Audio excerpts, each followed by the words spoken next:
बाकी सब भी आ जाए, और जब तक आप कॉपी पेंसिल वगैरह लेके बैठ जाएं। अच्छा, ड्यूरिंग द सेशन आप सब ने अपने माइक ऑफ करना है, और जो भी आपके क्वेश्चन आंसर होंगे हम लास्ट में बिल्कुल उसके में आपके सवालों के हम जवाब लेंगे। ठीक हो गया?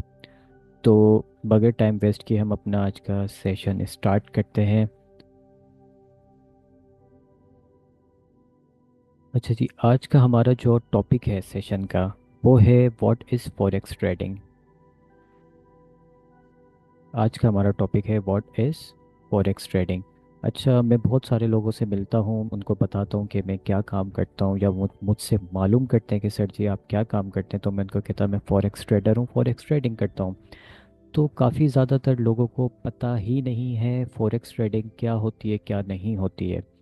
और अच्छा, कितने लोग इसमें, कितने सारे नहीं, तकरीबन बहुत सारे ऐसे लोग हैं इसमें, ज़्यादातर ऐसे लोग हैं कि जो फॉरेक्स ट्रेडिंग का काम कर रहे हैं, बाय सेल कर रहे हैं, लेकिन उनकी जब डेप्थ मालूम की जाती है फॉरेक्स की कि भाई व्हाट इज़ फॉरेक्स, तो उनको कुछ पता ही नहीं होता। सिर्फ उनको दो बातें पता होती है कि एक जगह से हमने चीज़ को ख़रीदना है, दूसरी जगह से हमने उसको सेल करना है। इससे ज़्यादा उनको कुछ नहीं पता होता। तो आज का हमारा टॉपिक है कि भाई what is forex trading, forex trading क्या होती है, इसके ऊपर हम डिटेल के अंदर बात करेंगे। अच्छा, टॉपिक ऐसा है कि आज के सेशन के अंदर इसको कवर करना थोड़ा सा मुश्किल हो जाएगा। तो मैं पूरी कोशिश करूँगा कि मैं आपको आज के सेशन के अंदर मैं समझा सकूं कि फॉरेक्स ट्रेडिंग क्या होती है, और हम इसका हिस्सा किस तरीके से बन सकते हैं, हम इसमें किस तरीके से काम कर सकते हैं, हमें किस तरीके से फ़ायदा हो सकता है। तो सबसे पहले हम इसकी डेफिनेशन पढ़ते हैं कि भाई फॉरेक्स डेफिनेशन है क्या, ये क्या कह रहा है हमें। तो फॉरेक्स की डेफिनेशन आ जाती है, forex is the biggest currency market in the world. अच्छा जी, फॉरेक्स क्या है? फॉरेक्स दुनिया की सबसे बड़ी करेंसी की मार्केट है। अब ये दुनिया की सबसे बड़ी मार्केट क्यों है, ये भी हम देख लेते हैं। The market has been open to everyone to trade since 1994 and its traded volume can be reach up to 6.6 trillion every day. अच्छा, दुनिया की सबसे बड़ी मार्केट इसलिए क्योंकि इसमें रोज़ाना का जो पैसा जनरेट होता है, रोज़ाना का जो इसमें बिजनेस होता है, वो होता है 6.6 ट्रिलियन का रोज़ाना का। ठीक है? ना हम यहाँ पर 1 लाख की बात कर रहे हैं, ना हम यहाँ पर 1 मिलियन की बात कर रहे हैं, ना 1 बिलियन की बात कर रहे हैं। हम यहाँ पर ना करोड़ की बात कर रहे हैं, हम यहाँ पर बात कर रहे हैं ट्रिलियन की बात कर रहे हैं। तो जिस कारोबार में रोज़ाना का इतना ज़्यादा पैसा होता है, ट्रिलियन के अंदर पैसा जनरेट हो रहा होता है, तो वो दुनिया की सबसे बड़ी, अपने क्या कहते हैं, बिजनेस बन जाता है, मार्केट बन जाती है। तो इसलिए हम इसको करेंसी की सबसे बड़ी मार्केट कहते हैं। अच्छा जी, वर्ड जो फॉरेक्स है हमारे पास, ये वर्ड आया कहाँ से, सबसे पहले हम ये देखते हैं। और अच्छा, मैं एक चीज़ वो बताता चलूँ आपको कि जो every one two trade since 1994 के बाद हम जैसे, आप जैसे लोग इस मार्केट का हिस्सा बने थे, वरना इससे पहले सिर्फ इसमें गवर्नमेंट इन्वॉल्व होती थी और इसमें बैंक्स इन्वॉल्व होते थे। ठीक है? तो ये हर एक के लिए ओपन नहीं थी। 1994 के बाद ये हर एक के लिए ओपन हुई है, और यहाँ पर जितना भी आपका ऑनलाइन सिस्टम है वो आया है इसमें। तो वर्ड फॉरेक्स को हम देखते हैं। अच्छा जी, हमारे पास वर्ड आता है फॉरेन एक्सचेंज का। ठीक है जी, फॉरेन एक्सचेंज क्या होती है ये मैं आगे चल के आपको बताता हूँ ये क्या चीज़ होती है। हम देखते हैं कि वर्ड फॉरेक्स आया कहाँ से, जिसको हम एफएक्स भी कहते हैं। ठीक है ना? तो फॉरेन का जो FOR है हमारे पास, ठीक है जी, ये हमने लिया है फॉरेन का। ये शुरू के जो इसके 3 वर्ड हैं फॉरेन के, हमने ये लिए हैं फॉर। और एक्सचेंज का जो EX है, ये 2 वर्ड्स हमारे पास, ये EX। ठीक है जी, इसको बना के हमारे पास एक वर्ड बना है जिसको हम कहते हैं फॉरेक्स। तो फॉरेक्स का वर्ड 2 अल्फाजों को मिला के बना है, तो फॉरेन एक्सचेंज। ठीक है जी, अब फॉरेन एक्सचेंज क्या चीज़ होती है, इसको हम समझते हैं। अच्छा, इसकी मैं बिल्कुल देसी एग्जांपल दूंगा, छोटे स्केल पे समझाने की कोशिश करूंगा। देसी एग्जांपल इसलिए कि ताकि आसानी से हमें समझ में आ जाए, जो हम अपनी डेली रूटीन के अंदर, डेली लाइफ के अंदर इसको हम प्रैक्टिकल करते हैं इसका। तो यहाँ पर मेरे पास एक एग्जांपल है। यहाँ पर आप लोगों में से काफ़ी ज़्यादातर लोग होंगे जो हज उम्रा परफॉर्म कर चुके होंगे, या आपके वालिदैन या बड़े भाई या आपके रिश्तेदारों में से काफ़ी ज़्यादा ऐसे लोग होंगे जो हज उम्रा परफॉर्म करने चाहते हैं। तो जब भी हमारे अपने कोई, जब किसी दूसरे मुल्क जाते हैं हज उम्रा परफॉर्म करने, तो वहाँ पर सऊदीया के अंदर क्या होता है कि भाई अगर हम वहाँ जहाज़ से उतरे, एयरपोर्ट से हम उतरे, तो सबसे पहले हमें ज़रूरत पड़ती है टैक्सी की। ठीक हो गया जी। हम वहाँ पर टैक्सी कैब लेते हैं। तो हम जब टैक्सी वाले को पेमेंट करेंगे तो हमारे पास इन कैश क्या होना चाहिए। तो हम उसको पाकिस्तानी रुपीस PKR के अंदर कभी भी पे नहीं करेंगे, ना वो एक्सेप्ट करेगा। वो इसलिए नहीं लेगा क्योंकि वहाँ पर पाकिस्तानी करेंसी चलती ही नहीं है। अगर आप किसी होटल के अंदर जाके खाना खाते हो या किसी रूम लेते हो, तो उसको वहाँ पर जो भी बिल पे करोगे आप PKR के अंदर, वो एक्सेप्ट नहीं करेगा। आपने उसको जो भी पेमेंट करनी है, जो भी आपने उसके साथ डील करनी है, वो आपने करनी है सऊदी रियाल के अंदर। ठीक है।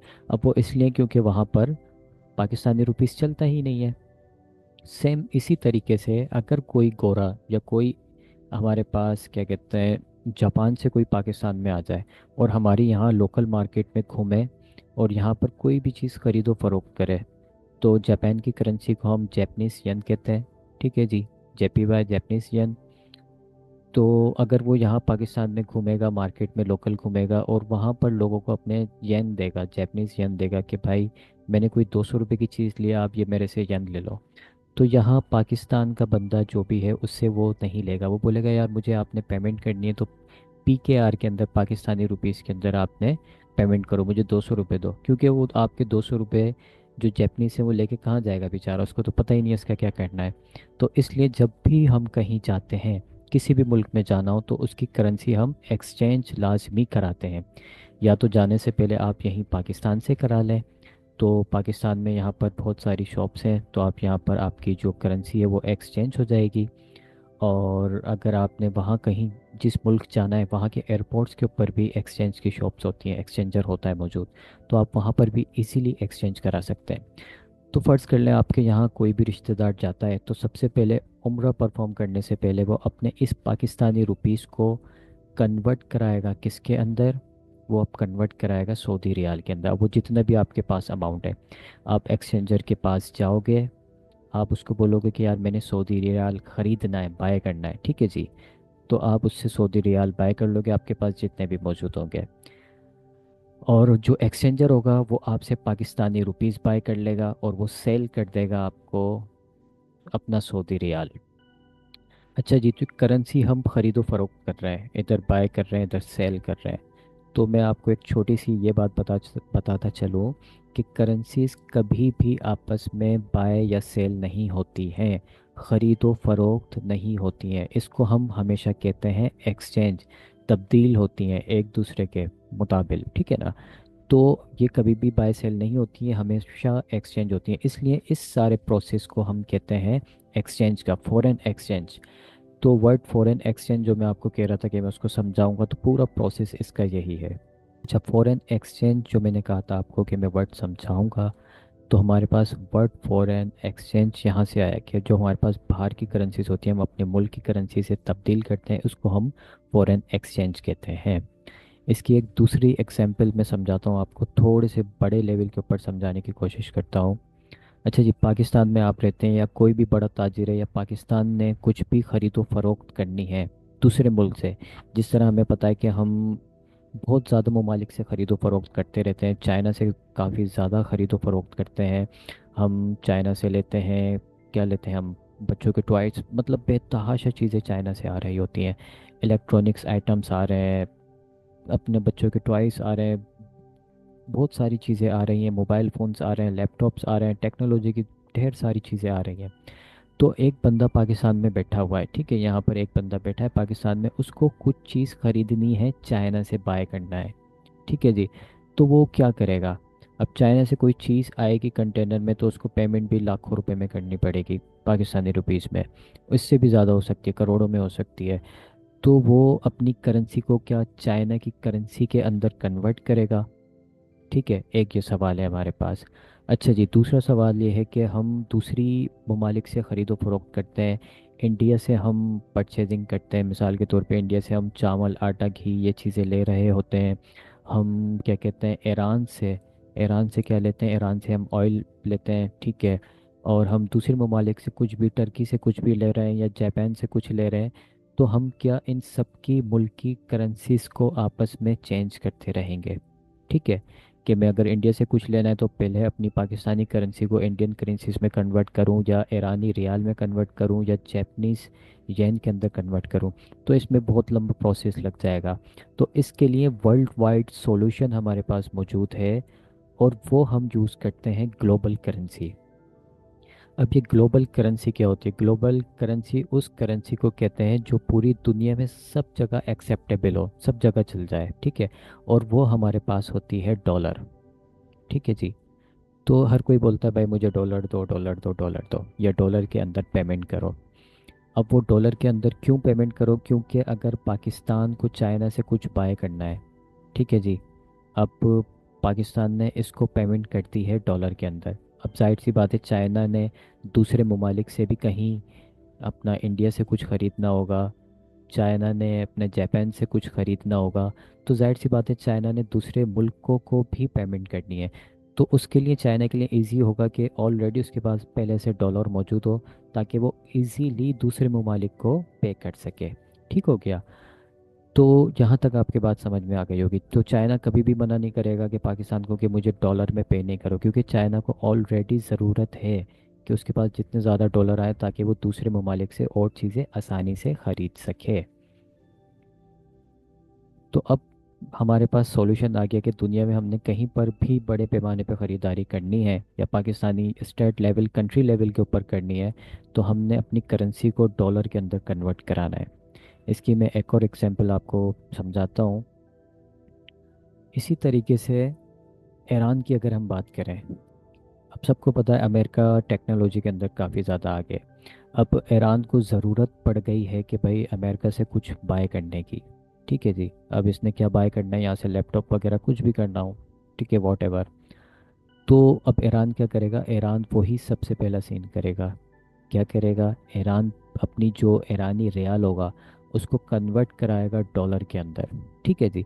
डॉलर के अंदर कन्वर्ट करा के फिर अमेरिका को यहाँ से पेमेंट कर देगा, इजीली पेमेंट कर देगा। तो उम्मीद है ये एग्जांपल आपको समझ में आ गई होगी। जो भी कंट्री जिस भी कंट्री से डील करेगा वो डॉलर के अंदर ही करेगा हमेशा। अच्छा जी, अब बात करते हैं अमेरिका की।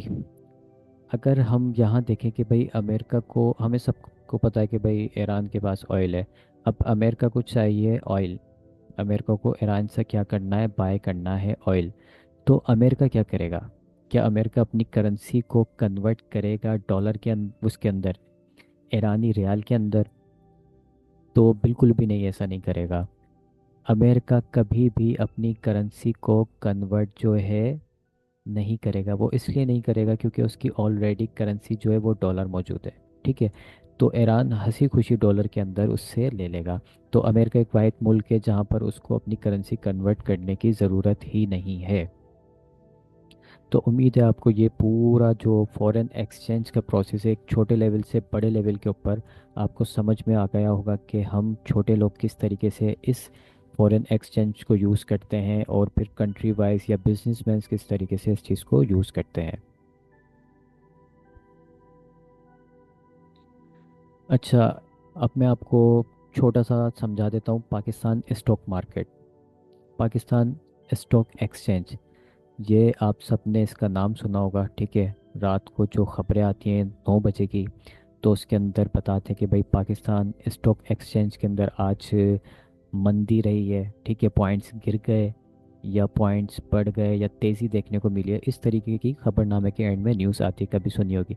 वैसे हमारा इतना कोई लेना देना है नहीं पाकिस्तानी स्टॉक मार्केट से, लेकिन मैं आगे चल के जो आपको बात समझाऊंगा, थोड़ा सा कॉन्सेप्ट में क्लियर कर देता हूँ कि पाकिस्तानी स्टॉक एक्सचेंज किस तरीके से काम करता है, इसमें क्या क्या होता है। बिल्कुल बेसिक्स आपको मैं बताता हूँ। तो बेसिक के अंदर पाकिस्तान स्टॉक एक्सचेंज इस तरीके से काम करता है। अच्छा, सबसे पहले बहुत सारी पाकिस्तान में स्टॉक एक्सचेंज है दीगर शहरों के अंदर, लेकिन तीन बड़ी हमारे पास स्टॉक एक्सचेंज आ जाती हैं। तो सबसे पहले हमारे पास आती है पाकिस्तान स्टॉक एक्सचेंज, जिसको हम PSX कहते हैं। ठीक है जी। ये कराची के अंदर मौजूद है। और फिर उसके बाद आती है लाहौर स्टॉक एक्सचेंज, जिसको हम LSE कहते हैं। फिर उसके बाद आती है इस्लामाबाद स्टॉक एक्सचेंज, जिसको हम ISE कहते हैं। ठीक है जी। अच्छा, इनका काम क्या होता है? इनका काम ये होता है कि इसकी मैं एग्जांपल में दे के आपको समझाता हूँ। अच्छा, कोई भी बड़ा बिजनेसमैन होता है, वो जब भी अपना कारोबार स्टार्ट करेगा तो वो कभी भी अपनी जेब से पैसा नहीं लगाएगा, या अपने बिजनेस जो उसका ऑलरेडी चल रहा होगा, तो अगर उसको आगे बढ़ाना है, बिजनेस को एक्सपेंड करना है, या उसने अपनी कोई नई प्रोडक्ट निकालनी है, या किसी दूसरे शहर के अंदर अपनी फैक्ट्री लगानी है, तो वो सहारा लेता है पाकिस्तान स्टॉक एक्सचेंज का। सबसे पहले तो वो सहारा लेगा इन्वेस्टर का। ठीक है जी। अगर उसको कोई अच्छा इन्वेस्टर मिल जाता है जो उसके कंपनी में इन्वेस्ट कर दे, तो वो वेल एंड गुड हो जाता है। अगर उसको इन्वेस्टर नहीं मिलता है तो ये लोग सहारा लेते हैं किसका? पाकिस्तान स्टॉक एक्सचेंज का। अब मैं इसकी एग्जांपल आपको इस तरीके से देता हूँ कि हमारे पास एक कंपनी है पाकोला, सबको पता है, ठीक है जी। एक पाकोला सॉफ्ट ड्रिंक है हमारे पास।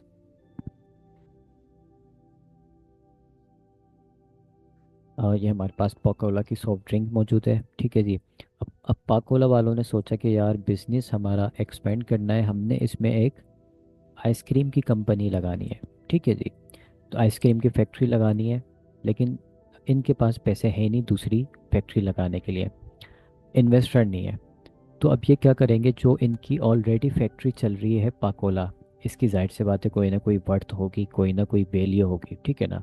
तो इसकी जितनी भी वैल्यू होगी, हम फर्ज कर लेते हैं इसकी वैल्यू है 50 लाख।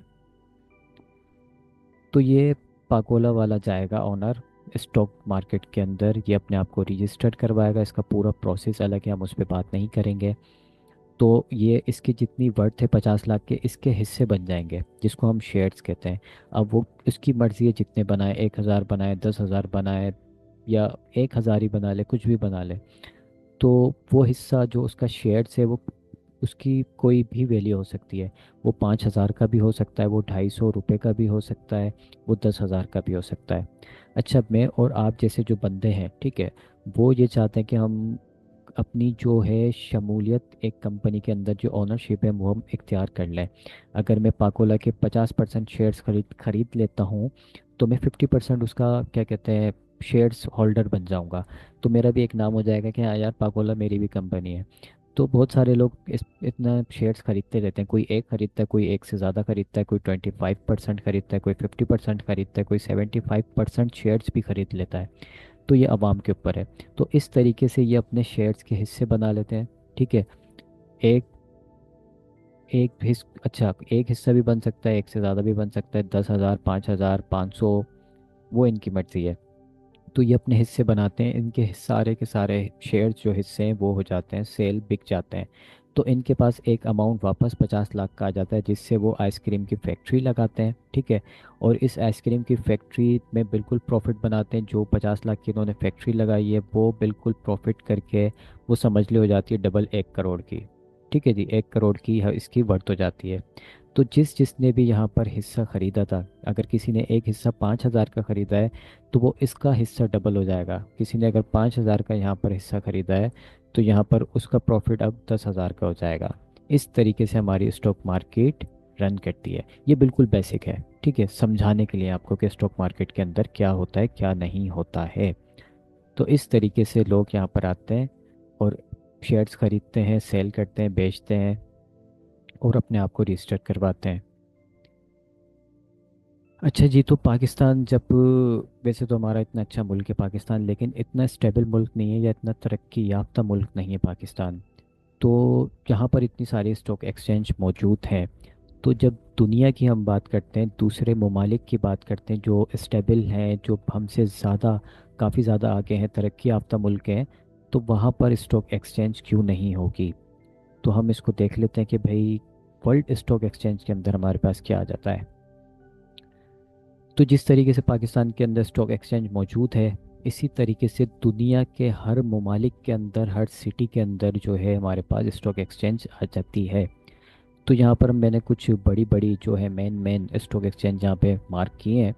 तो आप ये देख सकते हैं कि रशिया के पास अपनी स्टॉक एक्सचेंज मौजूद है, बरतानिया के पास है, चाइना के पास है, जापान के पास है, हांगकांग है, सिडनी है, स्विस है, स्पेन है, इटली है, फ्रांस है, और यूरोप है आपके पास, बेल्जियम है, नीदरलैंड है आपके पास, कनाडा है, ठीक है, और यूएसए है, अर्जेंटीना है, शिकागो है, ठीक है। तो इतनी सारी आपके पास यहाँ पर आ जाती हैं तो 1994 की जब हमने बात करी थी कि ये सारा सिस्टम 1994 के बाद ऑनलाइन आया, तो हम इस टाइम के ऊपर जब हम जाएंगे कि लोग इंटरनेट आम हो रहा था, सही है, बिल्कुल लोगों तक इसकी रसाई पहुंच रही थी।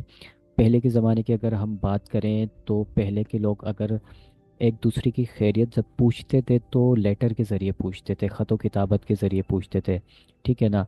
तो फिर जैसे जैसे टाइम बढ़ता गया तो ख़तो किताबत जो होती गई वो बंद होती गई, लेटर्स यहाँ पे बंद हो गए। फिर हमारे पास टेलीफोन आ गए, टेलीफोन के बाद हमारे पास वायरलेस के फ़ोन आ गए, ठीक है। फिर इसी तरीके से मोबाइल फ़ोन आ गए, मोबाइल फ़ोन के बाद फिर हम एसएमएस वगैरह इन चीज़ों पे आ गए।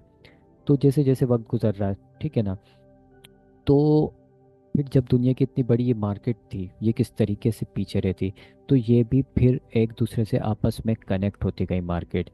तो अब चाइना में अगर कोई बंदा बैठा है, अच्छा इनकी फिजिकल बिल्डिंग्स होती हैं पूरी, जैसे पाकिस्तान स्टॉक एक्सचेंज की है, तो चाइना के अंदर बिल्कुल फिजिकल बिल्डिंग है।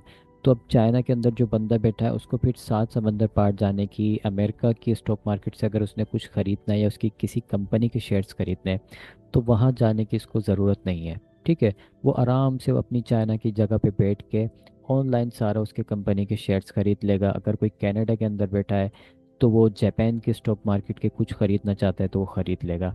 तो इसी तरह से हर बंदा एक दूसरे की ऑनलाइन ज़रिए स्टॉक मार्केट के अंदर बाय सेल कर सकता है। और इसी तरीके से हम पाकिस्तान के अंदर बैठ के, अपने घर के अंदर बैठ के दुनिया की किसी भी स्टॉक मार्केट के अंदर से खरीदो फरोख्त कर सकते हैं। ये बिल्कुल इसी काम हो गया है यहाँ पे।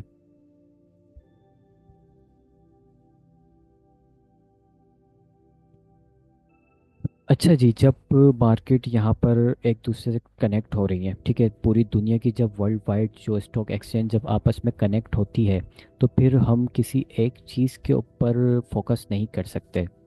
मतलब कि अगर हम पाकिस्तान स्टॉक एक्सचेंज की बात करें, वहाँ पर सिर्फ कंपनीज के शेयर्स ही खरीदो फरोख्त किए जाते हैं, स्टॉक्स खरीदे जाते हैं।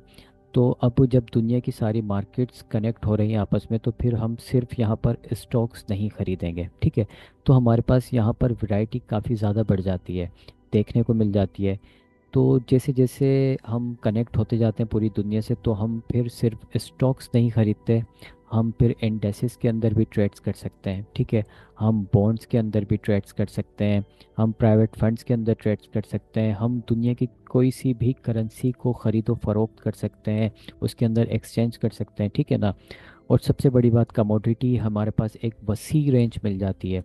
अब जिन लोगों को कमोडिटी नहीं पता ये क्या होती है, तो कमोडिटी के अंदर यहाँ पर हमारे पास बहुत सारी चीज़ें आ जाती हैं। मेन मेन चीज़ें मैं बता देता हूँ। आपकी मेटेलिक जो चीज़ें होती हैं उसके अंदर ख़रीदो फरोख्त कर सकते हैं, हम गोल्ड के अंदर कर सकते हैं, हम सिल्वर के अंदर कर सकते हैं। आपकी इसमें नेचुरल गैस आ जाती है, ठीक है, नेचुरल गैसेस के अंदर कर सकते हैं। हम आपका क्या कहते हैं, खाने पीने की कॉफ़ी, हमारा ऑयल होता है, ऑयल कर सकते हैं। हम यहाँ पर राइस के अंदर कर सकते हैं, हम कॉर्न के अंदर कर सकते हैं, बेतहाशा है यहाँ पर जितनी भी चीज़ें हैं हम यहाँ पर खरीदो फरोख्त कर सकते हैं। अच्छा, स्टॉक्स में फिर हमारे पास जो जितनी भी वर्ल्ड वाइड बड़ी बड़ी कंपनीज होती हैं, एप्पल हो गया, हमारे पास गूगल हो गया, हमारे पास डेल कंपनी हो गई, एचपी हो गया, तो हम इन कंपनीज के भी शेयर इजीली पाकिस्तान में बैठ के खरीद सकते हैं। अच्छा, how to join forex market, हम किस तरीके से ज्वाइन कर सकते हैं। तो बिल्कुल कोई भी मसला नहीं है, बिल्कुल इजी है। आजकल मोबाइल सबके पास है, सिर्फ आपके पास आपकी सूटेबल डिवाइस मौजूद होना चाहिए। आपके पास अगर लैपटॉप है, वेल एंड गुड है, आपके पास टैबलेट है, वेल एंड गुड है, आपके पास डेस्कटॉप कंप्यूटर है, तो वेल एंड गुड है, आपके पास मोबाइल है तो अच्छी बात है। इनमें से कोई भी चीज़ आपके पास मौजूद हो, आप इस मार्केट से इजीली कनेक्ट हो सकते हो। और एक अदद आपके पास होना चाहिए इंटरनेट का डिवाइस, वाईफाई। अब वो चाहे आपके मोबाइल में चल रहा हो, डेटा चल रहा हो, या आपके पास वाईफाई डिवाइस हो। आजकल के दौर में ऑलमोस्ट सबके घरों में ये दो चीज़ें मौजूद होती हैं। अगर आपके पास ये दोनों चीज़ें मौजूद हैं तो वेल एंड गुड, आप बिल्कुल ये काम स्टार्ट कर सकते हैं। अच्छा जी, इसमें यह है कि एक फ़ायदा यह है कि मार्केट हमारे पास 24 आवर्स ओपन होती है। तो जो भी पार्ट टाइम जॉब करने वाले हैं, ठीक है, तो उनके लिए सबसे बड़ा बेनिफिट यही होता है कि मार्केट 24 आवर्स ओपन है।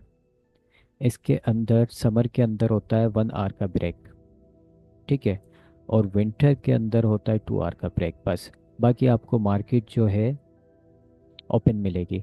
तो जो भी आपका फिजिबल टाइम हो, जिस भी आपको टाइम फ्री हो आप, चाहे वो आपका रात का टाइम हो या सुबह जल्दी का टाइम हो या दोपहर का टाइम हो या शाम का टाइम हो, या आप 9 to 5 जॉब करते हैं, जॉब से आने के बाद आप ये काम स्टार्ट करना चाहते हैं, तो इजीली आप इसको ज्वाइन कर सकते हैं। नो टेंशन, कोई टेंशन की बात नहीं है। इसका हमें सबसे बड़ा बेनिफिट ये है, इसमें ना तो हमें कोई ऑफिस एरिया रिक्वायर्ड होता है, ना हमें कोई स्पेस रिक्वायर्ड होती है। हम आप जहाँ बैठे हैं, आप चल रहे हैं, आप फिर रहे हैं, आप अपने ऑफिस में जॉब कर रहे हैं या आप स्कूल गए हैं या आप अपने घर के बेड के ऊपर बैठे हैं, सिर्फ आपने अपना मोबाइल या लैपटॉप ओपन करना है और इस मार्केट का हिस्सा बन जाना है और आपने काम स्टार्ट कर देना है। इसका मुझे सबसे अच्छी बात यही लगती है। अच्छा जी, इसकी हम बात कर लेते हैं ट्रेडिंग सॉफ्टवेयर के ऊपर। हमारे पास बहुत सारे ट्रेडिंग सॉफ्टवेयर आ जाते हैं, ठीक है जी। अच्छा, ट्रेडिंग सॉफ्टवेयर की ज़रूरत क्या पड़ी है?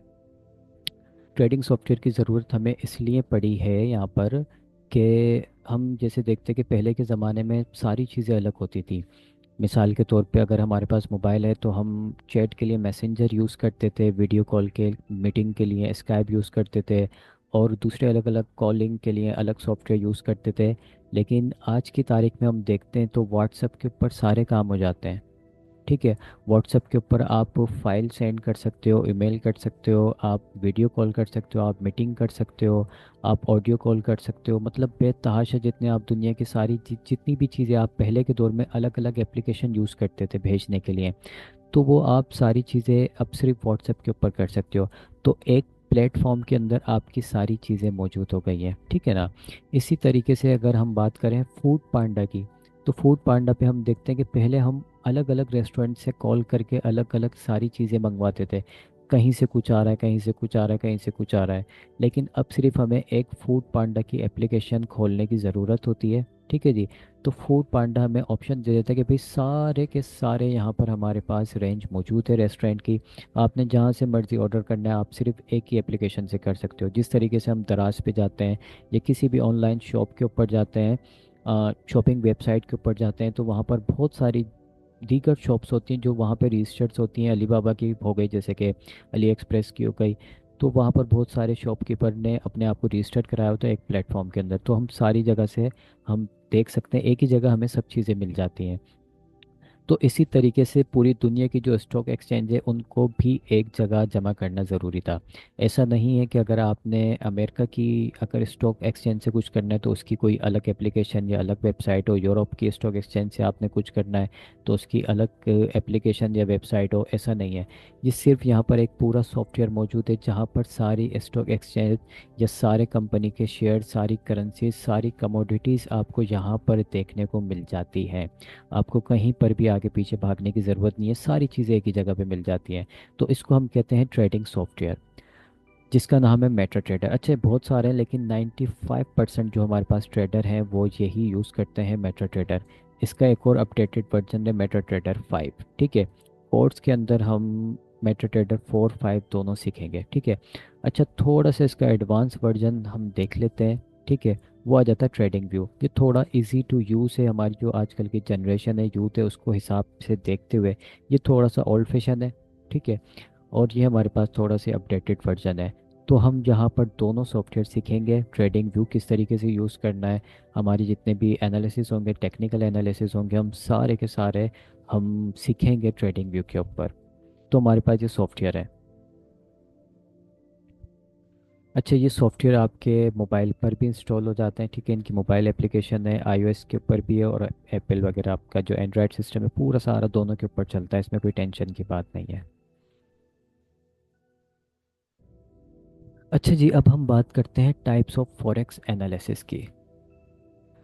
हम जब भी कोई भी काम करने जाते हैं, कोई भी चीज़ खरीदो फरोख्त करने जाते हैं, उसके बारे में बिल्कुल एनालिसिस करते हैं, उसके बारे में जानते हैं, ठीक है। हमें उसके बारे में पता होता है हम जो चीज़ खरीद रहे हैं वो कैसी है, क्या है, क्या वो सही प्राइस पे मिल रही है, कहीं ज़्यादा महंगी तो नहीं मिल रही, ज़्यादा सस्ती तो नहीं मिल रही, कहीं ख़राब तो कोई नहीं दे रहा है, ठीक है ना। तो हम कोई भी मिसाल के तौर पे हम वैसे ही अपनी आम जिंदगी में चीज़ खरीदने जाते हैं, हम सारी चीज़ें उसमें देखते हैं। तो इस सारी चीज़ देखने को कहते हैं एनालिसिस करना।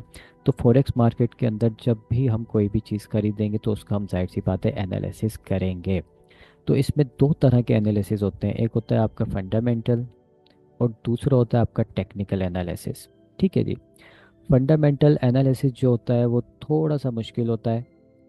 वो मुश्किल इसलिए होता है क्योंकि इसमें आपने पूरा चीज़ भी, आपने करेंसी के ऊपर काम करना है या कोई भी चीज़ के ऊपर काम करना है, उस मुल्क की आपने कंडीशन को देखना होता है। ठीक है जी। उसकी आपने क्या कहते हैं, मार्केट को स्टडी करना होता है, उसकी इकोनॉमिक को करना होता है, पॉलिटिकल करना होता है, उसके सोशल फैक्टर्स को मद्देनज़र रखना होता है कि उसके भाई क्या चीज़ें हो रही हैं उसके मुल्क के अंदर, बेरोज़गारी कितनी है, वो मुल्क तरक्की याफ्ता है या नहीं है, वहाँ पे लोग खुशहाल हैं या नहीं है। तो उससे हमें उस मुल्क की क्या कहते हैं स्टेबिलिटी का पता चलता है कि भाई मुल्क कितना स्टेबल है कितना नहीं है। तो हम इन चीज़ों पे नज़र रखने के लिए जाहिर सी बात है हमें हर वक्त न्यूज़ के ऊपर नज़र रखनी पड़ेगी। तो ज़्यादातर लोग ऐसे होते हैं कि 24 घंटे न्यूज़ के ऊपर नज़र नहीं रख सकते। मिसाल के तौर पे अगर मैं ऑयल के अंदर कोई ट्रेड करूँगा तो मुझे पता होना चाहिए कि ईरान के अंदर क्या हो रहा है, रशिया के अंदर क्या हो रहा है, सऊदीया के अंदर क्या हो रहा है, कौन सा वज़ीर आज़म किससे मिल रहा है, क्या बात कर रहा है, ऑयल की प्राइस कब गिरेगी कब नहीं गिरेगी, इनके जो मुज़ाकरात होते हैं आपस में, इनकी जो बातें होती हैं वो क्या होती हैं क्या नहीं होती हैं। तो बिल्कुल ये इतनी बारीक बातों में मतलब हम नहीं जा सकते। ठीक है ना। तो ज़्यादातर जो 95% ट्रेडर यूज़ करते हैं मेथड, वो हमारे पास आता है टेक्निकल। अच्छा, टेक्निकल की मज़ेदारी की बात यह है कि अगर मार्केट के अंदर कुछ भी होने वाला है, फंडामेंटल के अंदर अगर कुछ भी होने वाला है, टेक्निकल हमें पहले ही इन्फॉर्म कर देता है। अच्छा, टेक्निकल क्या होता है? टेक्निकल में आपको मैं बताता हूँ ये क्या चीज़ होती है टेक्निकल। मैं आपके साथ एक सेकंड चार्ट शेयर शेयर करूँगा।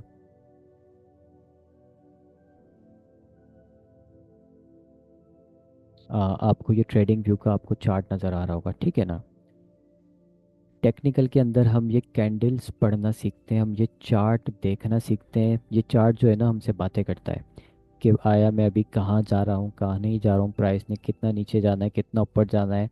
इसकी ये जो एक एक कैंडल है, ये एक एक कैंडल, ये एक एक कैंडल इसकी जो है ये हमसे बातें करती है। ये पूरी एक एक कैंडल हमें बताएगी कि ये क्या कह रही है, ये क्या कह रही है, ये हमें क्या बता रही है, ये चीज़ हमें क्या बता रही है। तो पूरा चार्ट हमसे बातें करना शुरू कर देगा, ये चीज़ हमें क्या बता रही है। तो ये सारी चीज़ें हम सीखेंगे, इसको हम कहते हैं टेक्निकल। ठीक है जी। तो ये हम टेक्निकल सारी चीज़ें पढ़ना सीखेंगे। मैं वापस आता हूँ अपने इसके ऊपर। तो 95% जो आपका ट्रेडर है वो टेक्निकल मेथड ही यूज़ करता है। ठीक है जी। और इसमें जो हम देखते हैं, अच्छा जो चीज़ कैंडल्स हमें पहले ही बताना शुरू कर देती है, अगर किसी मुल्क के ज़्यादा हालात ख़राब होने वाले हैं, फंडामेंटल लोगों को पता चल जाता है इस मार्केट के अंदर जो प्लेयर्स मौजूद हैं कि हाँ भाई अभी ये हालात होने वाले हैं, ये चीज़ पहले से ही ख़रीद लो। तो टेक्निकल हमें बता देता है कि उसकी बाइंग पावर हमें शो करा देता है। तो हम उसको देखते हुए टेक्निकल सारी चीज़ें वो हम आगे चल के सीखेंगे। तो आपको और ज़्यादा क्लियर हो जाएगा कि हाँ जी इसमें क्या हो रहा है क्या नहीं हो रहा है। अच्छा, फंडामेंटल जो है हम बेसिक बिल्कुल जो होता है फंडामेंटल वो मैं आपको पढ़ाऊंगा। उसमें बिल्कुल कुछ भी नहीं करना है आपने।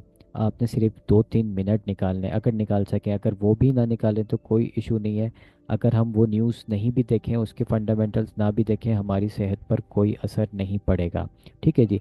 लेकिन फिर भी कोर्स के अंदर मैं आपको फंडामेंटल बेसिस बता, बेसिक जो होगा इसका वो मैं बताऊंगा कि किस तरीके से देखते हैं क्या नहीं देखते, क्या क्या मेजर न्यूज़ेस होती हैं, किस किस पेयर की होती हैं, कौन सी हमारे लिए ज़रूरी है कौन सी हमारे लिए ज़रूरी नहीं है। तो हम ये सारी चीज़ें अपने क्या कहेंगे कोर्स के अंदर सीखेंगे। अच्छा जी, कोर्स की आउटलाइन है ये टेक्निकल जो हम पढ़ेंगे यहाँ पर। ठीक है जी। तो ये तो अभी जो टॉपिक्स आपके सामने मैंने रखे हैं कि बेसिक्स फॉरेक्स इंट्रोडक्शन हम इसमें देखेंगे, मेटा ट्रेडर 4 और 5 हम सीखेंगे, ट्रेडिंग व्यू इसके अंदर सीखेंगे। और बाकी प्राइस एक्शन हमारा होगा, मनी मैनेजमेंट जो बहुत अहम ज़रूरी है हमारे लिए सीखना, ये रिस्क मैनेजमेंट। यहाँ पर जितने भी ट्रेडर फेल होते हैं वो इन 3 चीज़ों को फॉलो नहीं करते हैं, तभी वो नुकसान का सबब उनके लिए बनता है। तो ये 3 मोस्ट इंपॉर्टेंट चीज़ें हम इसमें जो हैं वो हम सीखेंगे। और बाकी बहुत सारी चीज़ें हैं जो आपको मैं नाम अगर बताता भी रहूँगा तो आपको ऐसे नहीं पता चलेंगी जब तक आप वो चीज़ स्टेप बाय स्टेप मेरे साथ नहीं सीखोगे। तो कोर्स हमारा बिल्कुल स्टार्ट होने वाला है। ठीक है जी। तो जिसने भी कोर्स सीखना है वो हमसे व्हाट्सएप के ऊपर कांटेक्ट कर सकता है और अपनी डिटेल्स शेयर कर सकता है। और मुझसे बात कर सकता है। तो उम्मीद है कि हमें जो आज का थोड़ा सा जो मैंने कोशिश करी है आपको समझाने की कि फॉरेक्स क्या चीज़ होती है और इस ये किस तरीके से वर्क करती है, हम इसका हिस्सा किस तरीके से बन सकते हैं। तो ये सारी चीज़ें मैंने आज के सेशन के अंदर समझाने की कोशिश की है आप लोगों को। तो उम्मीद है आप लोगों को पसंद आई होगी, समझ में भी आई होगी। तो सेशन हम अपना यहीं पे एंड करते हैं। बेसिक्स बिल्कुल हमें समझ में आ गया कि भाई फॉरेक्स क्या होता है क्या नहीं होता है। तो अब जिस जिसके जो भी क्वेश्चन आंसर हैं वो मुझसे पूछ सकता है, मालूम कर सकता है। अपने माइक जो है ओपन कर लीजिएगा, हैंड रेस कर लीजिएगा, एंड वन बाय वन आप अपने सवाल जवाब मुझसे पूछ सकते हैं।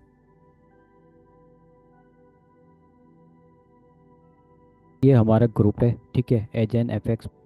ये हमारा ग्रुप है, इसके अंदर हम शेयर करते हैं जितनी भी ट्रेड्स हम लेते हैं, और जितने भी हमारे दोस्त हम क्या कहते हैं इस ग्रुप के अंदर ऐड हैं, ठीक है। तो हम ये सारी चीज़ें करते हैं। तो मैं आपको ये दिखा दूँ,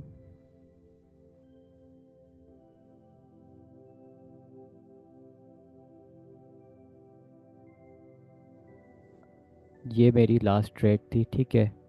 हमने अपने इसी ग्रुप में ये पेंडिंग ऑर्डर लगवाया था कि I am done pending order, आप लोग अपने काम के हिसाब से मैनेज करना, मैं आज बिजी हूँ, ठीक है। पेंडिंग ऑर्डर हमने गोल्ड को बाय करवाया था 32-24 से, और 32-32 से हमने गोल्ड को बाय करवाया था। ये सिर्फ एक ट्रेड दिखा रहा हूँ हमारी, ठीक है। तो ऊपर हमारे पास ये रिजल्ट मौजूद है कि हमारी जो प्रॉफिट्स में चलती हैं, ठीक है, वो $400, $300, $75 की ट्रेड्स हमारे पास सेटअप चल रहा होता है। और यही ट्रेड सेटअप हमारे पास सेम प्राइस का, वही सेम प्राइस है, आप इसको देखिएगा 32-32 से जो बाय किया था, हम इसको $820 के ऊपर तक लेके गए। तो ये ग्रुप के अंदर जो भी मैं ट्रेड लेता हूँ, ठीक है, मैं लोगों के साथ शेयर करता हूँ कि इस पे सिर्फ पेड बंदा मौजूद होता है। तो जो कोई भी कोर्स मेरा अगर ज्वाइन करेगा तो 4 to 5 जो स्टूडेंट फर्स्ट होंगे हमारे पास, सही है, पहले जो स्टूडेंट होंगे 5, तो उनको मैं इस ग्रुप के अंदर फ्री में ऐड करूँगा, उनसे कोई हम चार्जेस नहीं लेंगे, ठीक है ना। और 3 मंथ की मैं उनको मेंटरशिप दूंगा। मेंटरशिप ये है कि अगर आपको कोई भी क्लास के बाद परेशानी होती है, आप काम कर रहे हो, ट्रेड ले रहे हो, आप पूछ सकते हो सर जी ट्रेड ले रहा हूँ कैसी है कैसी नहीं है, सही ले रहा हूँ गलत ले रहा हूँ, क्या हो रहा है क्या नहीं हो रहा है। तो ये सारी चीज़ें आप देख सकते हो ग्रुप के अंदर में, पूरी एनालिसिस हमारे शेयर होती हैं कि मार्केट कहाँ से कहाँ जाएगी कहाँ नहीं जाएगी। हम एरो वाइज सारी चीज़ें बताते हैं, ठीक है। और अल्हम्दुलिल्लाह हम प्रॉफिट करते हैं। अगर मैं अपनी मंथली लास्ट मंथ का रिजल्ट में दिखाऊं, तो ये मैं लास्ट मंथ का आपको रिजल्ट दिखाता हूँ। ये मेरे पास 13 मार्च से लेके 17 मार्च, 17 अप्रैल तक का हमारे पास है, ठीक है जी। हमने यहाँ पे ट्रेड किए हैं। अब ये जितने भी ग्रीन टिक्स हैं ना, ये सारी प्रॉफिट में गई हैं, टिक टिक टिक टिक, और जितने रेड हैं वो हमारी सारी लॉस में गई हैं। तो आप देख सकते हैं यहाँ पे लॉस वाली कम है और ग्रीन टिक टिक वाली ज़्यादा है। तो टोटल मंथ जो हमने इसमें प्रॉफिट करा था वो 8847 पॉइंट्स का किया था। अब ये 8874 पॉइंट्स कितने होते हैं, मतलब मैं आपको बताऊं, अगर आप $100 इन्वेस्ट करते हो तो एक महीने में वो 100 का अकाउंट आपका $800 का हो जाएगा, ठीक है जी। तो ये हमने प्रॉफिट्स किए थे, सारी चीज़ें हम शेयर करते रहते हैं, गोल्ड कहाँ से बाय करना है कहाँ से सेल करना है, टीपी बताते हैं, सारी चीज़ें होती हैं।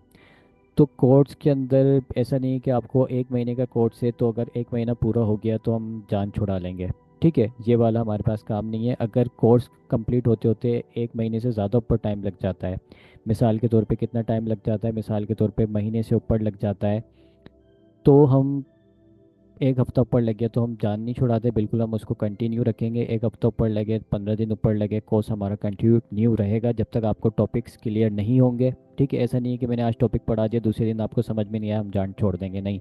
फिर हम उसको दोबारा पढ़ेंगे, दोबारा क्लियर करेंगे जब तक आपके कॉन्सेप्ट्स क्लियर नहीं होंगे। और कोर्स के फ़ौरन बाद बिल्कुल भी हम आपकी जान नहीं छोड़ेंगे, आपका पूरा ग्रुप बना होगा प्राइवेट, ठीक है, आप खुद भी उसके अंदर मैसेज कर सकोगे, ऐसा नहीं है कि आप लॉक होगे मुझसे कांटेक्ट में रहोगे। आप जो भी ट्रेड लोगे प्रैक्टिस आप करेंगे कोर्स के दौरान ही, अच्छा आपकी प्रैक्टिस स्टार्ट हो जाएगी। तो बिल्कुल कोर्स करते करते आप, जो भी मैं आपको होमवर्क दूंगा जाहिर सी बात है ट्रेडिंग का ही होमवर्क होगा आपके पास, वो सारी चीज़ें आप करके आओगे और इंशाल्लाह आपको अच्छा लगेगा। तो अब जिसका जो भी सवाल है मुझसे कर सकता है।